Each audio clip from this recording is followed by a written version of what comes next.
Hello అండి, అందరికీ నమస్కారం. మీ అందరికీ రాఖీ శుభాకాంక్షలు అండి.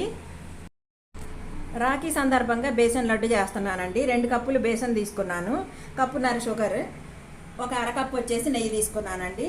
బాదం పప్పులు, పిస్తా. నెయ్యి బాగా హీట్ అయిన తర్వాత శనగపిండి పోసుకోవాలండి. ఇది పచ్చివాసన పోయే వరకు బాగా ఫ్రై చేసుకుందామండి.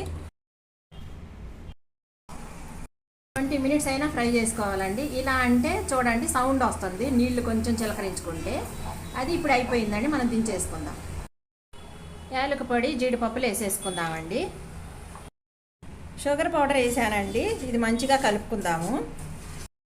చేత్తో బాగా ఇలా కలుపుకోవాలండి.